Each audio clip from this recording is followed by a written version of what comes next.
La plupart des gens pensent qu'ils voient leur partenaire. En réalité, ils voient une version, une construction, une interprétation. Et tant que vous confondez l'autre avec votre interprétation, vous restez enfermé dans les mêmes scénarios. Notre cerveau ne perçoit pas la réalité comme le ferait une caméra.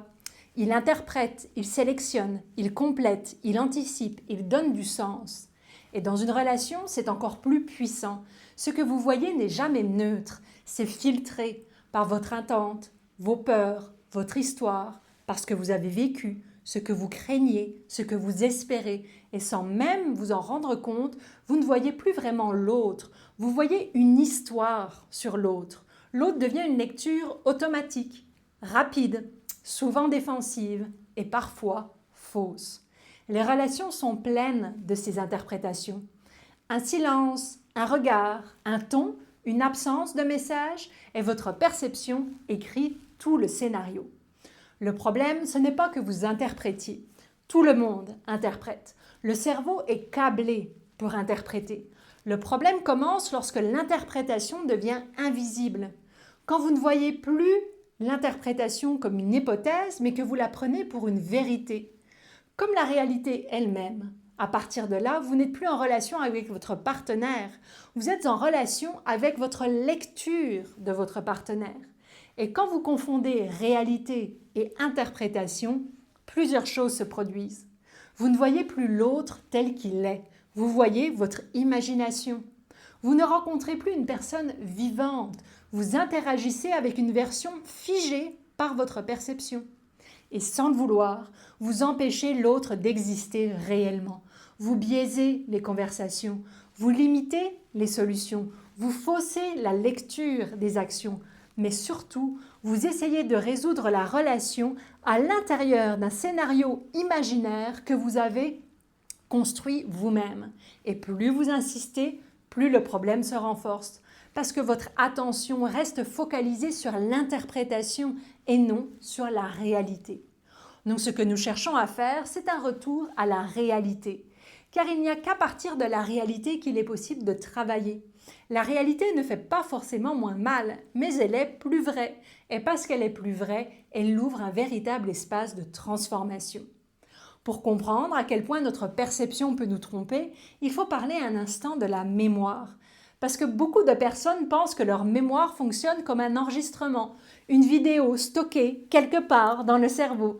Mais ce n'est pas le cas. La mémoire n'est pas une archive, c'est une reconstitution des faits. Et chaque fois que vous vous souvenez d'un événement, votre cerveau ne relie pas un fichier, il recrée l'expérience à partir de fragments. Et ce qui est fascinant, mais parfois aussi dérangeant, c'est que cette reconstitution change avec le temps. Et des recherches en psychologie cognitive montrent que la mémoire commence à se transformer très rapidement. Quelques jours seulement après un événement, 30 à 50% des détails périphériques d'un souvenir peuvent déjà être modifiés ou oubliés. Et c'est pas tout. Une étude célèbre menée par le psychologue William Brewer a montré qu'environ 30% de nos souvenirs autobiographiques, des certitudes que nous prenons pour vraies, contiennent des distorsions significatives. Il est même possible d'implanter de faux souvenirs par simple suggestion, comme l'a montré l'étude d'Elisabeth Loftus.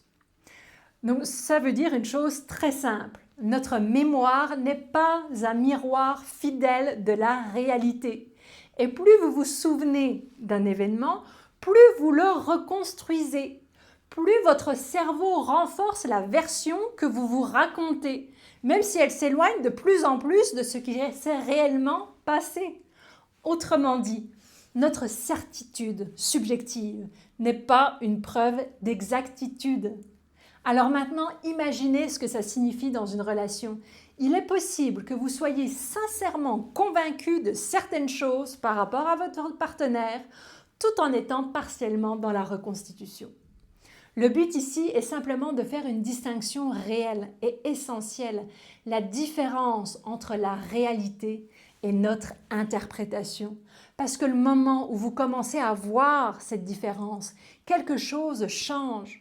Vous réalisez que ce que vous percevez n'est peut-être pas la réalité complète, que ce que vous ressentez n'est pas forcément ce qui est réellement en train de se passer. Et cette prise de conscience crée une ouverture, un espace où l'autre peut exister autrement que dans votre lecture automatique. Ce n'est pas encore une solution, ce n'est pas encore une transformation, c'est simplement le début d'un regard plus lucide. Et ce regard-là change beaucoup. C'est le premier pas de la recalibration relationnelle profonde.